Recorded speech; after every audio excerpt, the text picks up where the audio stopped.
यूँ तो दिल के बारे में फिल्मी और शेरो शायरी दुनिया में काफ़ी कुछ सुनने को मिलता है, जैसे दिल की बातें दिल ही जाने। लेकिन प्रैक्टिकल लाइफ में दिल के बारे में जानकारी रखना बहुत ही ज़्यादा इम्पॉर्टेंट है। नमस्कार, आप देख रहे हैं प्राइम टीवी और मैं हूं आपके साथ प्रिया, हमारे खास कार्यक्रम हेल्थ मंत्रा में। तो हेल्थ मंत्रा में आज हमारे साथ दिल की जानकारी साझा करेंगे डॉक्टर साजिद अंसारी।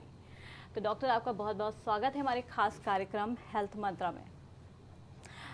सर, पहले मैं जानना चाहूँगी, क्या हार्ट की भी एज होती है? सबसे पहले समस्त प्राइम टीवी के श्रोताओं को मेरा नमस्कार, दिल से नमस्कार। दिल की बात कर रहे हैं। आपका सवाल बड़ा बढ़िया है शुरुआत में ही कि दिल की क्या एज होती है। वैसे तो जब तक हम जीवित रहते हैं तब तक हमारा दिल चलता रहता है, जब से पैदा होते हैं जब तक हमारा अंत होता है। लेकिन बात ये आती है कि हमारे दिल की जो एज है, क्या हमारी जो क्रोनोलॉजिकल एज है, बायोलॉजिकल एज है, क्या उसके बराबर है या हमारा दिल ज़्यादा बीमार हो गया। Suppose that I am of 50, what is the expected age of my heart. इसके लिए हम क्या डेफिनेट रिस्क फैक्टर को सामंजस्य में लाते हैं कि आपके पास रिस्क फैक्टर क्या है।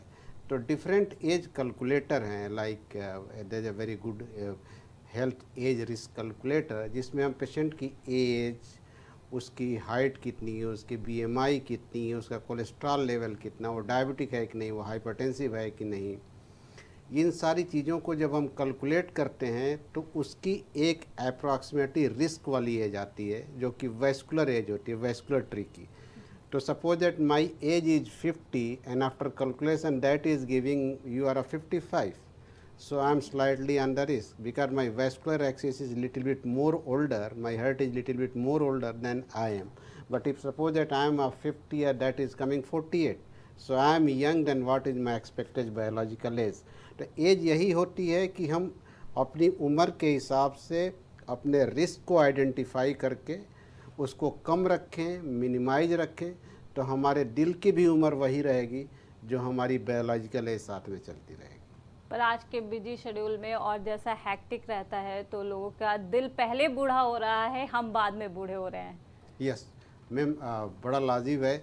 जब हम रिस्क फैक्टर को कैलकुलेट करते हैं ना, जितने सीवीडी रिस्क होते हैं, एथेरोस्क्लेरोटिक कार्डियोवैस्कुलर डिजीज या एज फॉर हार्ट, उसमें लाइफ स्टाइल का बड़ा इंपॉर्टेंट होता है। अगर जो सपोज एट हम हमेशा सिंपैथेटिक ओवर ड्राइव में हैं, हमारा दिल तेज तेज धड़क रहा, हम स्ट्रेस में हैं, हमारी प्लेटलेट एक्टिविटी बढ़ी हुई है, तो हम इस हमारे जो वेस्कुलर एंडोथेलियम है, यानी कि जो आर्टरी है, जो नसें हैं, वो इसके लिए ज़्यादा प्रोन होंगी कि उसमें एथेरोस्क्लेरोटिक प्रोसेस ज़्यादा हो, उसमें ज़्यादा प्लाक फॉर्मेशन हो, खून का थक्का बढ़े, तो फिर समस्याएं आएंगी। तो काम एंड कूल लाइफ स्टाइल कह देना और उसको लिटरली अडाप्ट करना, ये हम अपने मरीजों से भी कहते हैं कि करनी और कथनी में फ़र्क नहीं होना चाहिए। आप जो कहिए उसको करिए। अगर जो एक डॉक्टर ही बैठा रहेगा जिसका BMI 30 और उसका ही पेट निकला होगा और मरीज वो कहे कि आप फिट स्लिम एंड ट्रिम बनिए, so that is not a logical, but anyway, so improvising risk factor and modifiable risk factor, that is a very important. Sir, क्या ये जो हार्ट अटैक के केस है तो दर्शक ये जानना चाहते हैं कि आखिर हार्ट अटैक होता क्या है और क्यों होता है? ठीक है, हार्ट अटैक का मतलब ये होता है कि जो हमारी हार्ट की 3 मेन नसें होती हैं और एक लेफ्ट मेन करोनरी आर्टरी होती है, उससे 3 मेन निकलती हैं, left anterior descending artery, right coronary artery, left circumflex. इसकी कई सारी ब्रांचेज होती है, मैं उसमें नहीं जा रहा हूँ। तो उसमें ब्लड क्लॉट से आर्टरी ब्लॉक हो जाए, इसको हार्ट अटैक कहते हैं। लेकिन बात यही पूरी नहीं होती। ये मेजर 3 तरीके का होता है, जिसको कहते हैं STMI, टेक्निकल शब्द बोल रहा हूँ, नॉन STMI, अनस्टेबल एंजाइना। लेकिन मरीज के लिए जानना जरूरी है कि STMI कहते हैं कि artery through and through block हो गई, 100% आर्टरी ब्लॉक हो गई, and that is the most dreaded form of heart attack. और जिसको इमीडिएटली हम कहते हैं कि फार्मेको इन्वेजिव थेरेपी लिया जाए, पेशेंट को थ्रोम्बोलाइज किया जाए, आर्टरी को सॉल्वेज किया जाए, ब्लड फ्लो बढ़ाया जाए, ये हार्ट अटैक है। यानी कि जो आर्टरी का ल्यूमेन है, नॉर्मल कॉर्नरी आर्टरी का ल्यूमेन जो देखेंगे आप, तो 4 to 6 माइक्रोन होता है। तो उसके वॉल में, आर्टरी के वॉल में जो चेंजेज हो रहे हैं, उसकी वजह से उसमें प्लाक बन रहा नहीं पता। एक दिन जब प्लाक रप्चर हुआ और आर्टरी को आके ब्लॉक किया, थ्रू एंड थ्रू ब्लॉक किया, तो STMI मेजर अटैक हुआ। पार्शियल ब्लॉक हुआ तो नॉन एसटी हुआ, और थोड़ा सा बेहतर तो अनस्टेबल एंजाइना हुआ। But this all is the form of heart attack, but most dreaded is STMI, through and to transmural myocardial infarction. मतलब किसी को भी अचानक से हार्ट अटैक नहीं होता है? होता है, वो प्रोसेस चल रहा होता है, लेकिन Process लेकिन चल जब रहा होगा उस वक्त तो अचानक ही होगा।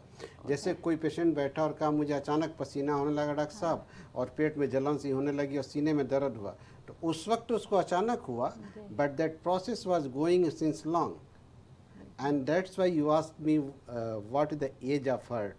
So that's why if we minimize the risk factors, we should minimize the plaque progression and formation of plaque. हम पहले से अपने Yes. हार्ट का ध्यान नहीं रख Yes. पाते हैं। Yes. सर, क्या जैसे जो डेली रूटीन होता है, जैसे हम बोले कि खान पान हमारा, वो हमारी हार्ट हेल्थ के लिए कितना ये risky है, या वेज और नॉन वेज डाइट का क्या रोल है? ये बड़ा ज़रूरी सवाल है, और मुझे लगता है कि हम सबको जो स्पेशली अगर जो हम अर्ली एज की बात करें तो शुरुआत बचपन से होती है, स्कूल हेल्थ से होती है। तो हमारे घर के बच्चे अपने टिफ़िन में क्या लेके जाते हैं सब देखें, कैंटीन में क्या खा रहे हैं, ट्रेडिशनल जो घर पे हम लोगों को खाना मिलता था अपने ज़माने में टिफ़िन में, क्या वही लेके जा रहे हैं या वो पिज़्ज़ा बर्गर पे आ रहे हैं, दैट इज़ मोर इम्पॉर्टेंट। तो starting from the early childhood, Indian society of hypertension एक संस्था है जिसका मैं नेशनल जॉइंट सेक्रेटरी हूँ, और हम लोगों ने ब्लड प्रेशर का सर्वे स्कूल लेवल पे किया, स्कूल हेल्थ एजुकेशन था, और in age of the childhood around 5.8% child was found to be hypertensive and obese.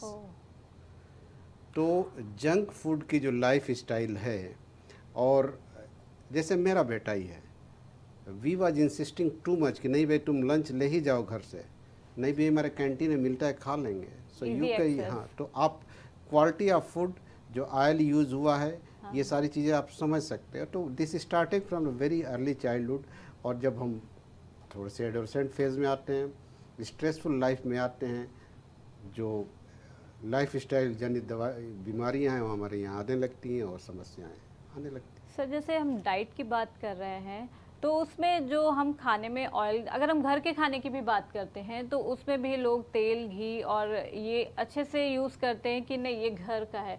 तो इसका क्या रोल है कि तेल या घी और ऑलिव ऑयल, इनमें से कोई बेहतर है या कोई भी नहीं? देखिए, हम लोग इंडिया में प्रैक्टिस करते हैं, इंडिया में रहते हैं। अभी मैं एक एग्जांपल बताऊं, मैं लास्ट ईयर एक बॉम्बे एक कॉन्फ्रेंस में था और मुझे बोलने को मिला इसी बात पे आप बात करिए। तो मैं पहले अपनी लिमिटेशन, अपने कॉन्टेक्स्ट की बात किया कि मैं एक, मेरे पास सपोज दैट एक रिक्शा पुलर आया है, एक कोई लेबरर आया है, सिंपल एक क्लर्क आया है, और मैं उससे कहूँ कि तुम ऑलिव ऑयल में अपनी खाना पकाओ, how is it justifiable? Exactly. Traditionally हम ये कहते हैं कि वो तेल यूज़ किया जाए जिसमें अनसेचुरेटेड फैट ज़्यादा हो। अब अनसेचुरेटेड फैट भी दो तरीके के होते हैं, MUFA mono unsaturated fatty acid and PUFA poly unsaturated fatty acid. Olive oil में नेचुरली ये ज़्यादा होता है, लेकिन ऐसा नहीं कि सरसों के तेल में नहीं होता। हमारे बाप दादा वही खा के स्वस्थ रहे हैं और हमसे मजबूत रहे हैं, और ये कहेंगे कि हमसे ज़्यादा अच्छी ज़िंदगी जी है। बिल्कुल ठीक। इम्पॉर्टेंट ये है कि हम कितना वो तेल खाते हैं जी। कोई भी तेल घी जो है फैट की चीज़ें हैं, ये नहीं कहा जा सकता कि हम इसको खा लेंगे तो हमको अमृत तो मिल गया, ये प्योर सेफ है। इम्पॉर्टेंट है कि समुचित मात्रा में खाया जाए, इतना ही लिया जाए जितनी आवश्यकता है। और दूसरी इम्पॉर्टेंट बात ये मैं अपने मरीजों से भी कहता हूँ कि सरसों का तेल जो है that is also rich in unsaturated fat, मूफा and पूफा। Important ये कि उसका बॉयलिंग किस लेवल पे तेल आप पकाते हो, उसको बार बार यूज़ करते हो कि नहीं कहते हो। जो घर के और बाहर के खाने में एक इम्पॉर्टेंट डिफरेंस है कि उस तेल को अगर बार बार आप यूज़ करते हो तो उसकी जो एथेरोजेनिक पोटेंशियल है वो बढ़ने लगता है, जो फ़ायदेमंद चीज़ें होती हैं वो कम होने लगती हैं। तो अभी इसमें बहुत सारे कॉन्फ्रेंसेस, सेमिनार भी हुए थे। तो ये कहा जाता है कि अपने किचन में सब रखो, जैसे थोड़ा देसी घी भी रखो, उसमें स्ट्रॉल और भी चीज़ें हैं, बहुत सारे एलिमेंट्स हैं जो कि बहुत फ़ायदेमंद हैं। थोड़े से वो भी रखो, थोड़े ओलिव ऑयल भी, स्पेशली विंटर सीजन हो तो उसमें भी वो भी थोड़ा ले सकते हो।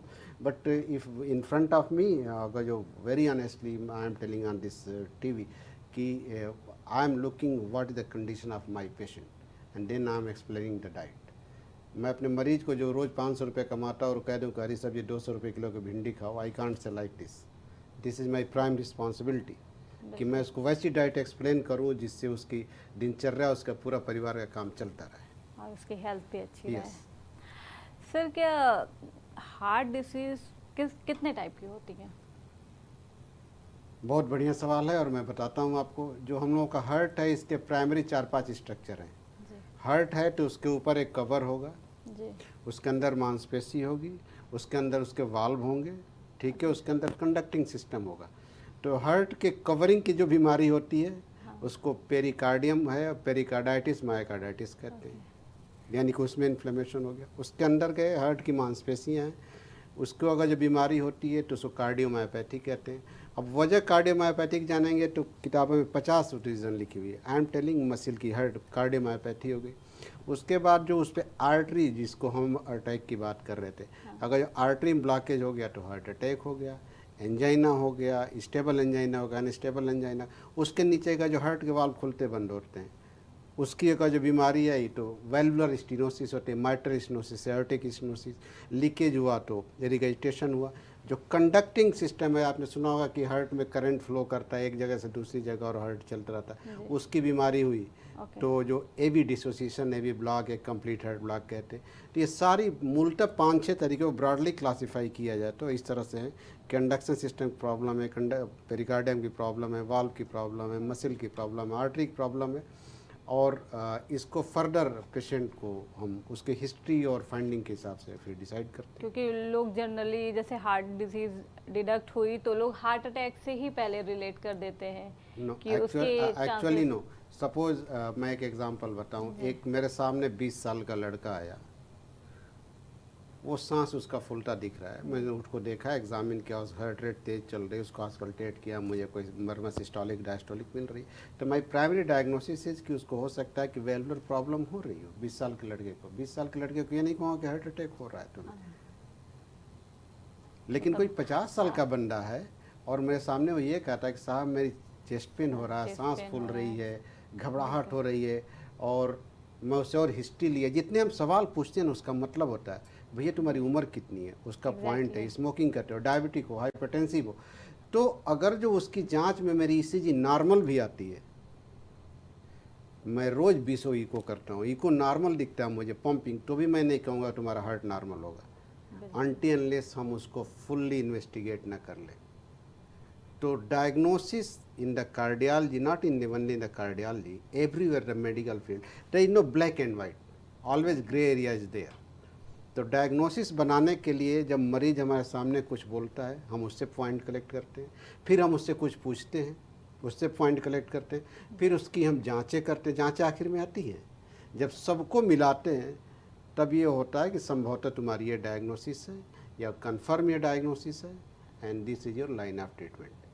डायग्नोसिस बस जांच पे डिपेंड नहीं करती, clinical sign is the very important. Age और उसके रिस्क फैक्टर यस, जैसे रिस्क फैक्टर है सीवीडी कहेंगी तो अगर जो कोई सपोज दैट कोई फीमेल है हमारे सामने, she is 35, so by history and because she is protected from the estrogen hormone, so उसके लिए हार्ट की प्रॉब्लम होने की संभावना कम है।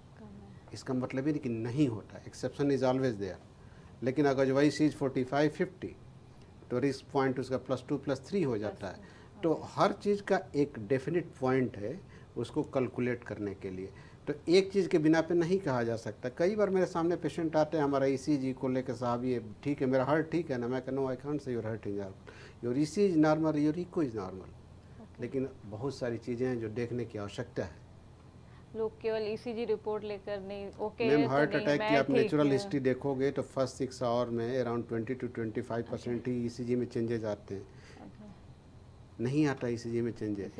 इसीलिए कई बार पेशेंट को हम कहते हैं कि भैया तुम जहाँ भी जा रहे हो लारी पीजीआई और वहीं का वही प्रोटोकॉल है कि रिपीटेड ईसीजी की जाती है, ट्रोपोनिन किया जाता है, या हमारे यहाँ भी जो करते हैं, और उसका ऑब्जर्वेशन रख के देखते हैं कि how is going temporal profile of troponin and what is changes is going in the ECG. तो एक रिपोर्ट के लेके और उसको हम कहने लगे मेरा हार्ट नॉर्मल है, नॉर्मल है, नॉर्मल है, दिस इज वो सिर्फ पैरामीटर नहीं है अपने yes हार्ट we की। this need to correlation all. If I'm clinician, so many times happen in my clinic, believe me, patient came with a severe chest pain, sweating. I don't have time to even to get the ECG, just giving loading dose, खून पतला करने की दवा, and then subsequently get the ECG, massive changes, I send it to Lari Pijai anywhere for angioplasty. तो जिसको मेरे सामने sweating हो रही है, BP is going down, so this is my clinical sense, I gave him loading and subsequently get ECG where there is massive changes. तो clinician होना ज़्यादा इम्पॉर्टेंट है रादर देन कि बस जांचों पे। हाँ, जांचों पे नहीं। सर जैसे आजकल यंग जनरेशन में हार्ट अटैक की प्रॉब्लम कुछ ज़्यादा ही सुनने को मिल रही है, इसका क्या रीज़न है? इसके दो रीज़न हैं, एक तो जो हमने अपने से बनाए और जो ऊपर वाले ने हमको दे दिए। सपोज दैट कुछ बीमारियां हैं, जैसे उसमें से एक हाइपरट्रॉफिक ऑब्स्ट्रक्टिव कार्डियोमायोपैथी है, जिसको है और पता नहीं है को कोई विगरस एक्सरसाइज कर रहा है, बैडमिंटन खेल रहा है, क्रिकेट खेल रहा है, तो एक दिन न एक दिन उसका एलवीओटी ऑब्स्ट्रक्शन होगा और सडन कार्डियक डेथ होगा। अब ऐसे केसेस आजकल ज़्यादा आ रहा है, कोई डांस करते करते गिर गया, कोई जिमिंग करते हुए, like ARVD, arithmetic right ventricular dysplasia. तो है तो एक न एक दिन आएगा। अब वो ट्रेडमिल पे आए या मरीज देखते हुए आए या बैडमिंटन खेलते हुए आए। So this risk factor and diseases given by God, and genetic mutation is responsible for all diseases. So transmission, जैसे हाइपरट्रॉफिक कार्डियोमायोपैथी का मैंने नाम दिया, जो कि जेनेटिक्स प्रोजेनिटर और पेरेंट से ट्रांसफ़र होता है, लेकिन उससे वो बड़ा कम चंक ऑफ पॉपुलेशन है, इससे कह के बचना नहीं है। इम्पॉर्टेंट ये है कि हम 30 साल की उम्र तक आते आते और अपनी पर्सनालिटी ऐसा डेवलप कर लिए कि 1.5 मीटर का पेट हो गया, ठीक, फिजिकल एक्टिविटी कम हो गई, ऊपर से बीड़ी पीने लगे, ठीक। Believe me, I am telling true, ये हार्ट अटैक पहले प्रॉस्पेरिटी की बीमारी कही जाती थी, लेकिन मेरे यहाँ 28-30 साल का लड़का आता है चेस्ट पेन करके, उसकी डायग्नोसिस बनती है एक्यूट मायोकार्डियल इन्फार्क्शन, और रिस्क फैक्टर क्या था भैया, शक्ल से लगता है कि 2 जून की रोटी कैसे खाता होगा वो। साहब हम चरवाहे हैं, 12 साल के थे तभी से हम बीड़ी पीने लगे थे, what to do. So this is not a disease of prosperity. Anyone can suffer with this. The important is to identify the risk factor. That is very important in the prevention of this kind of disease like acute myocardial infarction. This is important. Sir इसी पे आगे हम जानना चाहेंगे, जैसे chest pain होता है तो मतलब पेशेंट कैसे आइडेंटिफाई करे कि ये हार्ट अटैक का पेन है या फिर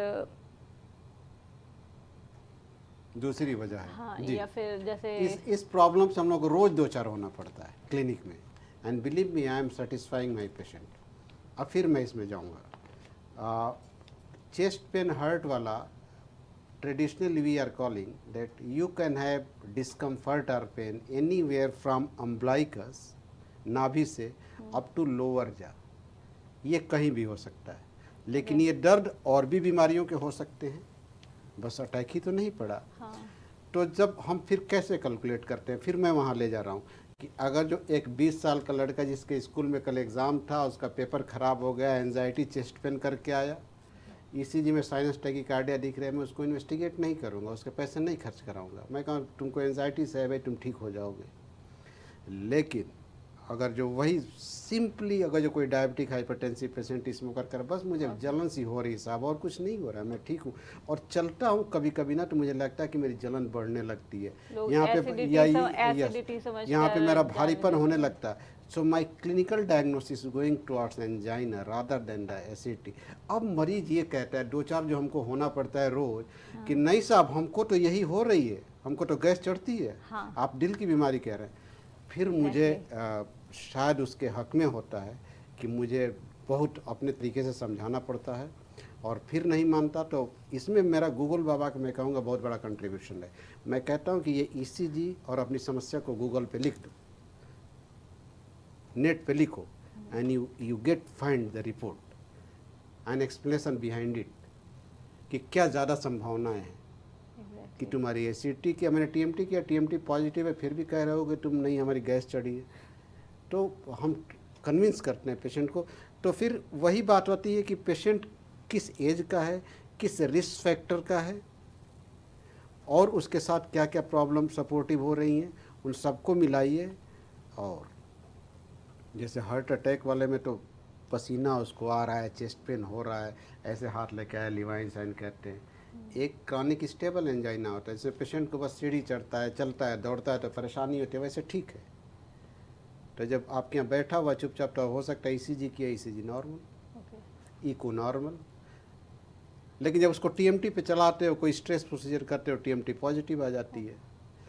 तब मरीज को उस वक्त कन्विंस करना इट इज़ क्योंकि वो डिफिकल्ट, बट accept इफ नहीं आई एम करता है। Keen my diagnosis, I am my primary job to convince the patient, no, this is your real problem and you should be take care of it. Sir, दिल की बीमारी को लेकर सबसे बड़ा मिथ क्या है? मिथ्स बहुत सारे हैं, सबसे बड़ा एक नहीं है। हम सबके मन में यही होता है कि फलाने को हो गया है यार, फलाने को होगा और हमको नहीं होगा। ऐसा नहीं है। अगर जो आप रिस्क फैक्टर को, मैं मरीजों से अपने कहता हूँ प्रैक्टिकली, देखो अगर जो सारे रिस्क फैक्टर हैं तुम्हारे पास, और ठीक है ऊपर वाला खुश है, तुमको कुछ नहीं होगा, लेकिन हम जो बात करते हैं एविडेंस बेस बात करते हैं जी। कि अगर तुम रोज़ सिगरेट खींचोगे तो हमारी यही कहती है, जो हमारी किताबें हैं और डिफरेंट ट्रायल है, कि तुमको हार्ट अटैक होने की संभावना बढ़ जाती है, सीवियर बढ़ने की संभावना बढ़ जाती है, बीपी ज़्यादा होगा, शुगर ज़्यादा होगा। तो अब तुम एक को कंपेयर करोगे कि नहीं वो पीते थे, उनको अभी तक नहीं हुआ, ये हम नहीं जानते। हो सकता है ऊपर वाला बहुत मेहरबान हो, उस पर खुश हो।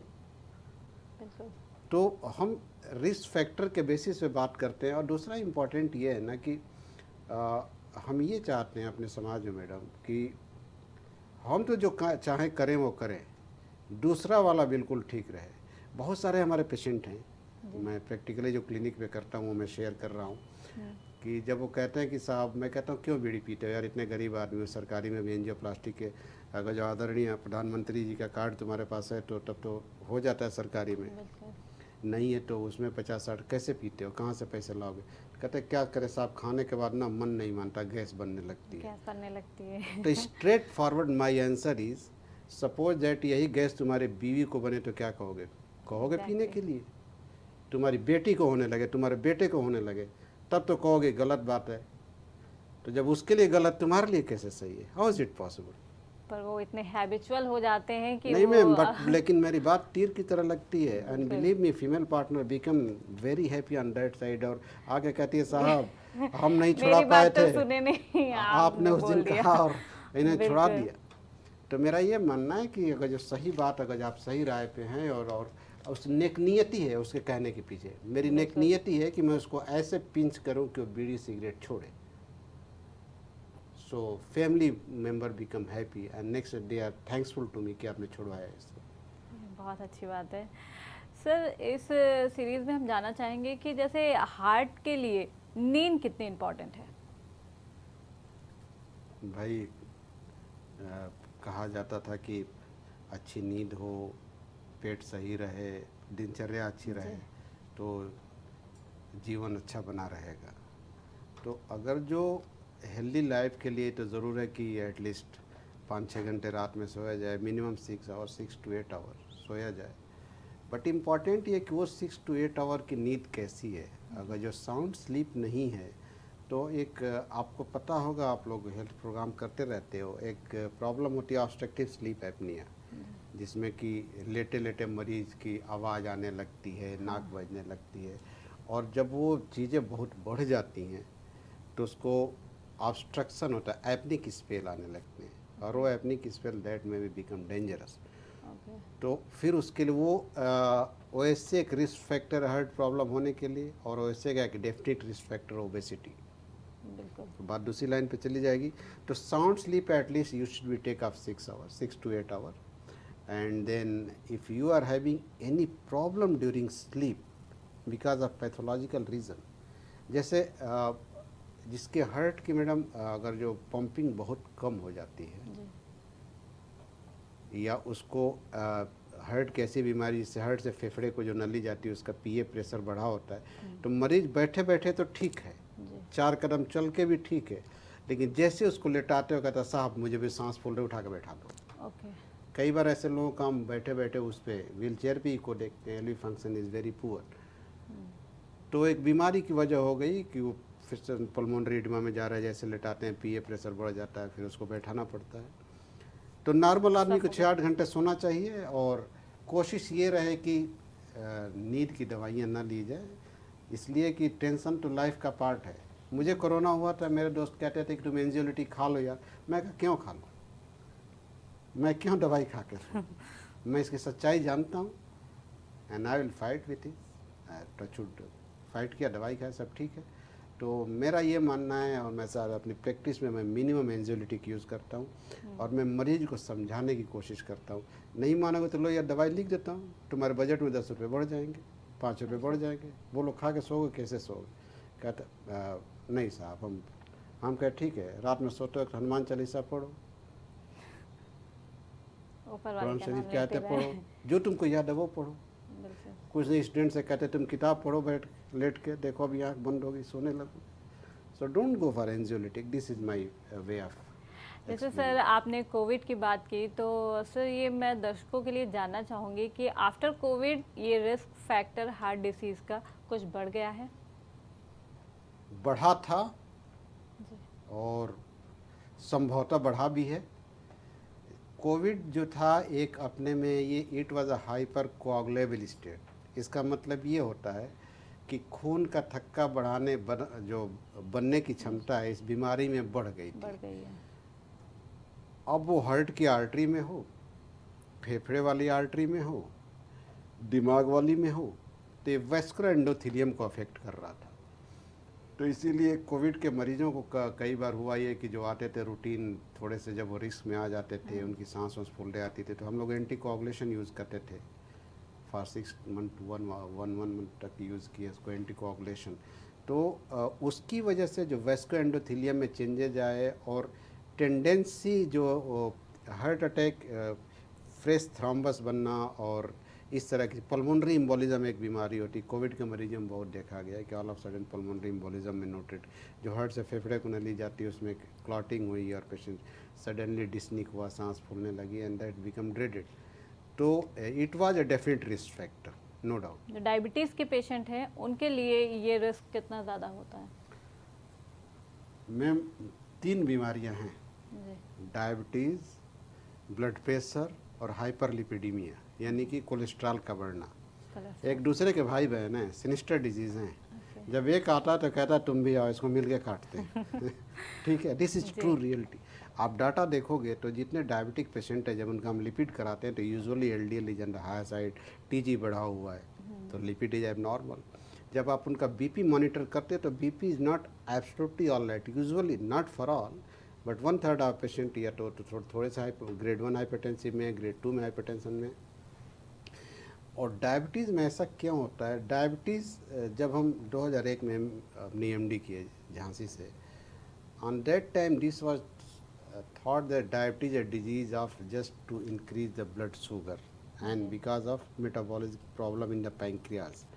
बट अब ये माना जाता है कि diabetes a vascular problem, sugar आपकी सारी नसों को, आर्टरी को अफेक्ट कर रहा है, एथेरोस्क्लेरोटिक प्रोसेस को बढ़ा रहा है।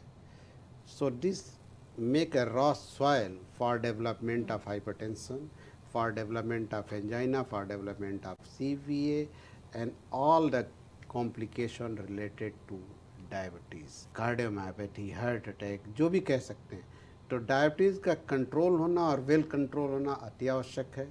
और एक और इम्पॉर्टेंट बात डायबिटीज़ की बात चली तो बता दूं कि टेक्निकली जो साइलेंट अटैक की बात की जाती है ना, मरीज भी कहते हैं कि हमको साइलेंट अटैक आ गया। 2 ही इम्पॉर्टेंट रीजन होती है साइलेंट अटैक के लिए, out of them one is the diabetes and second is the old age. The reason behind it is diabetes में जो न्यूरोपैथी होने लगती है तो पेन परसेप्शन कम होने लगता है, मरीज़ को तकलीफ तो हो गई, पता नहीं चला। पता नहीं चला। जैसे डायबिटिक पेशेंट में शायद आप लोगों को पता हो, कई बार देखा होगा तो पैरों पे आग ताप रहे थे, पैर जल गया, पता नहीं चला, because of pain perception is lower. So this is the reason. तो diabetic is a very common soil for development of all kind of disease. पर अभी की रिसर्च में ऐसा आया है कि जैसे डायबिटीज रिवर्सिबल है. आपने तो बिल्कुल टेक्निकल डॉक्टरों की, इस पे हम लोगों की एक साल कॉन्फ्रेंस हुई थी, पूरी RSSDI हुई थी. तो मेरा क्वेश्चन ये है, जैसे डायबिटीज रिवर्सिबल है, क्या हार्ट डिसीज भी रिवर्सिबल है? लाख टके का सवाल है आपका. पहले मैं रिवर्सल ऑफ डायबिटीज़ बता दूं. 2-3 साल पहले जो RSSDI हुई थी उसका थीम ही था reversal of diabetes. And the reason behind all this metabolic disease और हार्ट प्रॉब्लम, जब आप प्राइमोर्डियल प्रिवेंशन की बात करोगे, यानी कि मर्ज होने से पहले आप कम्युनिटी में रिस्क फैक्टर को आइडेंटिफाई करो और उसको रोको, तब तो उस बीमारी को आप रोकोगे, और नहीं तो फिर आप उसको ग्रो अप करोगे. ठीक. अब उसमें बात ये आती है, कई बार मरीज हमारे पूछते हैं, या आपके मन में होगा, या जो और लोग भी हैं, कि हम कहते हैं लाइफ स्टाइल मॉडिफाई करो. ये सारी शुगर हो, ब्लड प्रेशर हो, हार्ट की बीमारियाँ हो, life style modification is important. You go for optimal exercise, reduction of blood pressure, dash eating habit for this blood pressure. लेकिन उससे कितना असर होगा ये इम्पॉर्टेंट है. तो रिवर्सिबल तो है आपके सवाल में, अगर हम उसको सही वक्त पे रिवर्सल के प्रोसेस को शुरू कर देते हैं. लेकिन अगर जो किसी को हमने एंजियो किया और एलईडी में 90% ब्लॉकेज आ गया और कह रहा है कि नहीं अब हम इसको रिवर्ट कर देंगे लाइफ स्टाइल मॉडिफिकेशन से, तो ये ब्लंडर है. रिवर्सल तब पॉसिबल है जबकि आपको इनिशियल स्टेज में डायबिटीज़, ब्लड प्रेशर हुआ, आपने लाइफ स्टाइल को मॉडिफाई किया, आपकी वेस्कुलर एक्सिस ठीक है, आपका बायोलॉजिकल एज नॉर्मल है, जो एज फॉर हार्ट कैलकुलेट किया नॉर्मल है, आप चीज़ों को बैलेंस कर रहे हैं. तो reversal is possible only at level of primordial and primary prevention.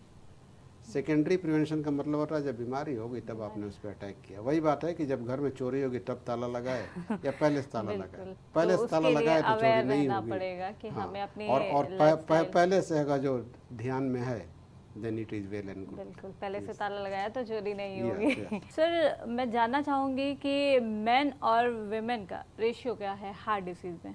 बस रेशियो नहीं बताऊंगा, इसमें एक और बात बताऊंगा. जी बिल्कुल. Ratio is okay, little bit higher at the male side as comparison to female side.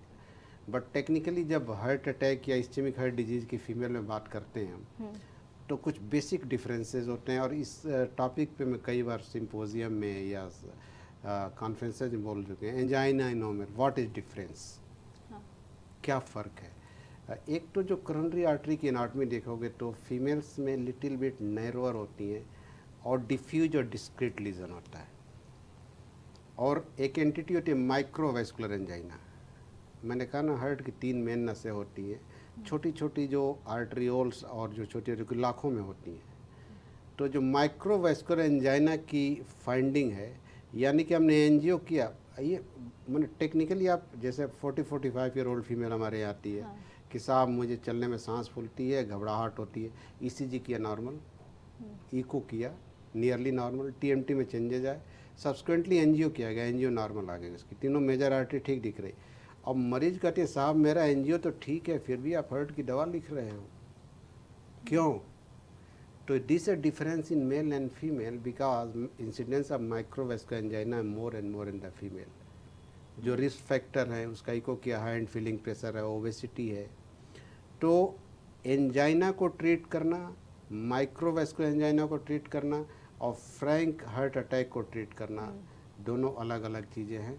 तो incidence is little bit more on the male side, but nature of coronary artery disease is more complex in the female as compared to male. और एक technical शब्द बोल रहा हूँ जो doctors या medico देख रहे हैं, हमेशा ये कहा जाता है कि treat ischaemia not the obstruction.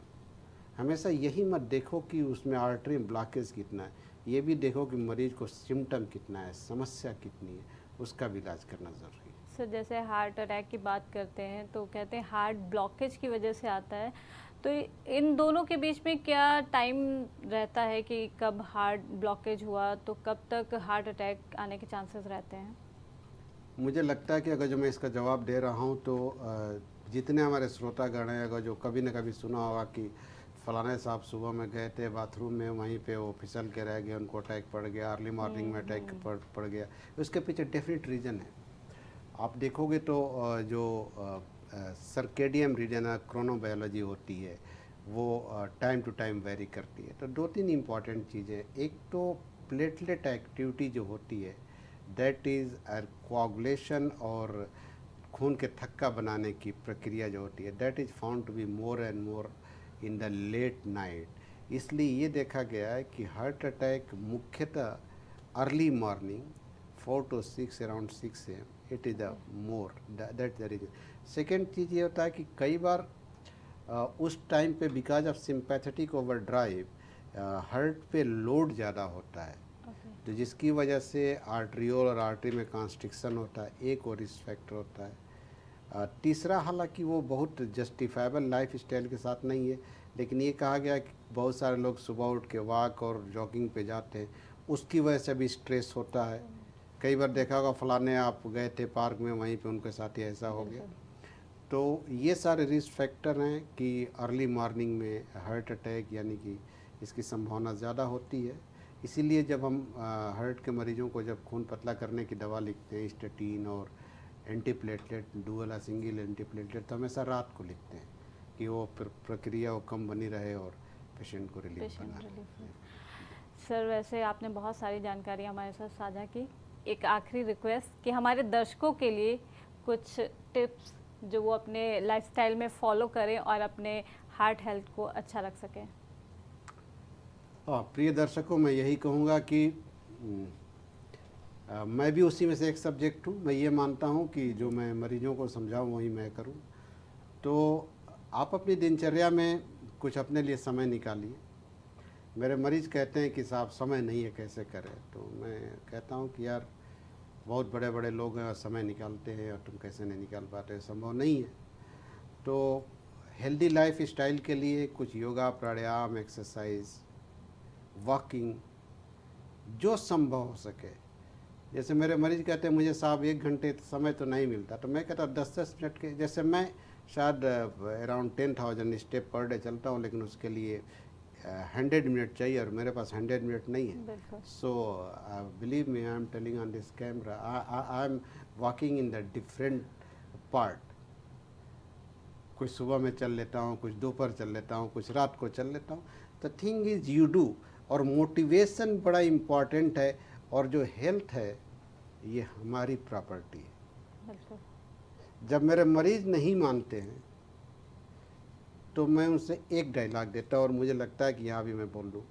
मैं यही कहता हूँ कि यार जो मैं तुम्हें समझा रहा हूँ मान लो, नहीं मानोगे तो ये मर्ज तुम्हारा, पैसा तुम्हारा, बीमारी तुम्हारी। तुम किसको अमीर बनाना चाहते हो? डॉक्टर को या खुद अमीर बनना चाहते हो? What is going from my pocket? All is your. You need to care of your health. That is the important. तो मेरी आखिरी शब्द ये, स्वस्थ रहें, सुरक्षित रहें और अपने स्वास्थ्य का ध्यान दें, और जितना बेहतर से बेहतर हो सके अपनी लिमिट में, अपने सारे कामों को ध्यान में रखते हुए आप अपने लिए बेहतर करें। धन्यवाद, थैंक यू। बहुत बहुत धन्यवाद डॉक्टर हमारे साथ जुड़ने के लिए। Thank you. तो आज हमने हमारे खास कार्यक्रम हेल्थ मंत्रा में अपने दिल को स्वस्थ रखने के लिए आपके साथ जानकारी साझा की। तो स्वस्थ रहें और देखते रहें प्राइम टीवी।